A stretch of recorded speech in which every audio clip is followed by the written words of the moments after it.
waxay tahay annaga ruuxeena shaqooyin badan u aragna shaqooyin aan ma rabno sababtu waxay tahay aniga walaalkay dibadda jiro ii soo diri kara $100 marka $100 aan ku shaqeeyo diyaar uma ayada ruuxeeda ta'athir aad u weyn shaqada iyo shaqaalaysiinta ku leedahay waxaa kaloo jira hal shaqaan wada rabnaa annaga inteena badan yani high position haddaanan helayn shaqada ma rabno waxaa kaloo jira dabcan tahriibka oo shaqada saameyn ku leh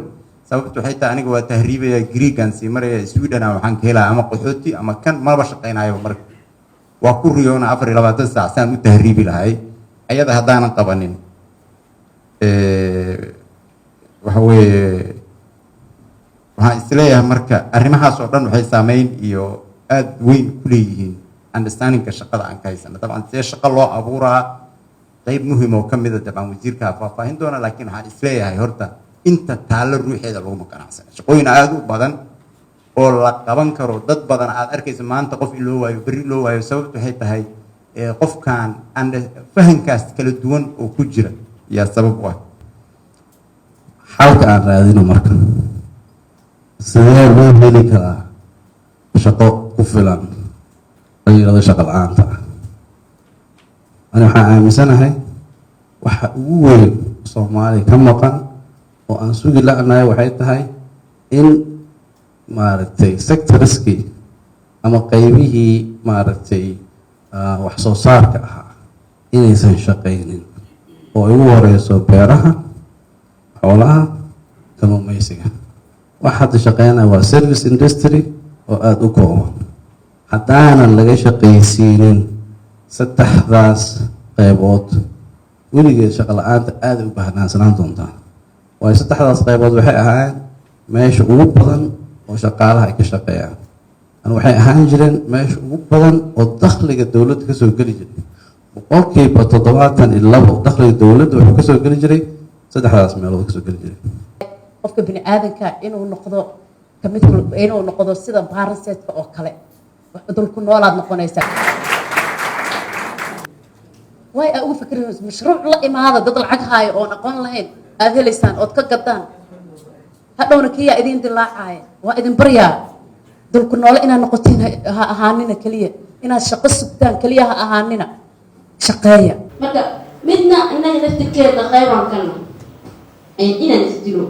aan badgalo aan doon yaroo bac saaranna aan raaco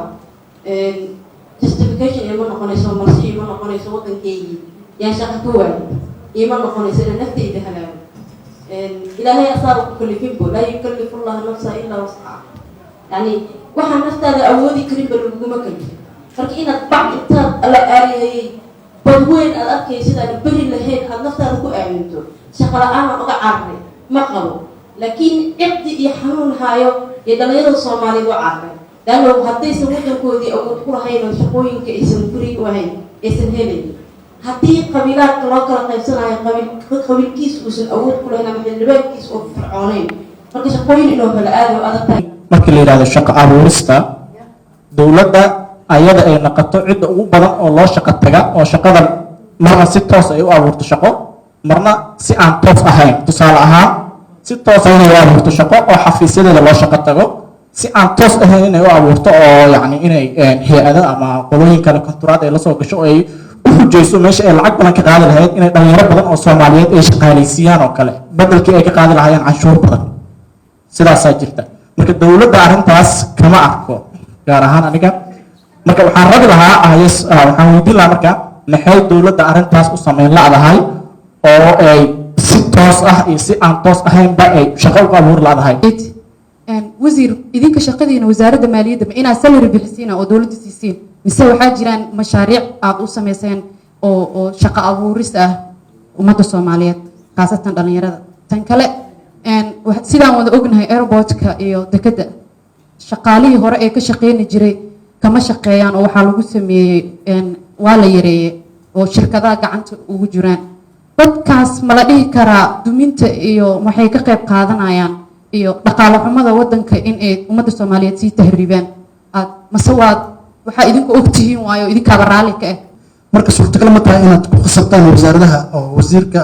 odayada kale oo ka tirsan inaad ku khasabtaan inay xafiisyadooda qaataan dadka naafada ah ee Soomaaliyeed also midda labaad aan taba dhigayo anoo waqtigii ahaa microfonka la ag taagan waxay tahay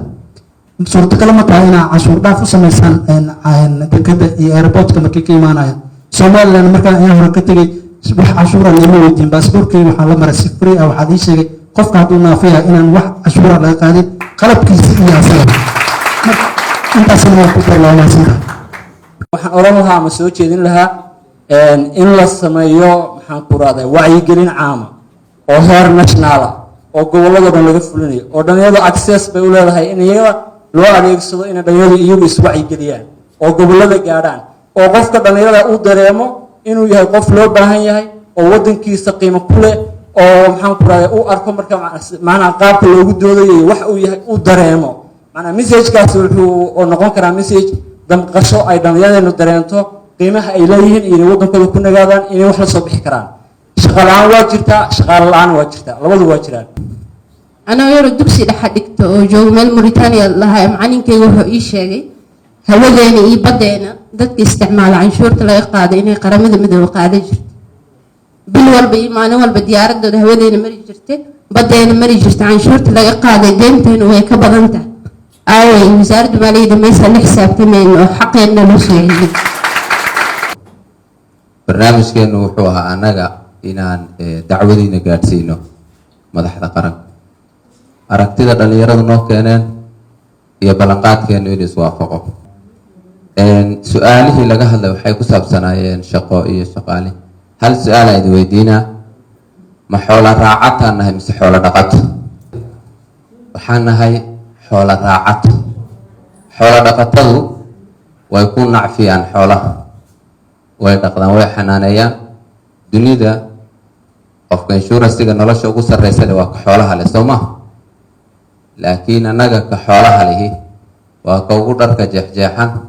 waana ka ugu oonka iyo duruufta badan soo maha ninba ninkuu ka geel badan yuu ka gaajo badan yaha la yidhaha soo maha